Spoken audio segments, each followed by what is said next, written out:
আমরা এখন কক্সবাজার শুটিং এসেছি, এক লোকেশন থেকে আরেক লোকেশনে যাচ্ছি। এটা হলো রাস্তা, আমরা যাব ওই সাগর পাড়ে। প্রচুর বৃষ্টি এবং রাস্তায় কাদা।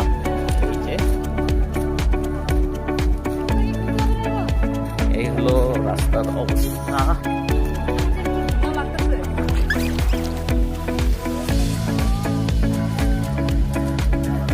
এই পানির ভিতর দিয়ে আমরা যাচ্ছি শুটিং এ সুইম করতে। সমানে বৃষ্টি এবং সেই সঙ্গে বলেন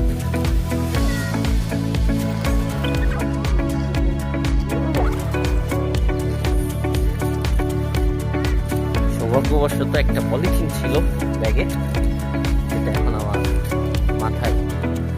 কি মাছ দেখি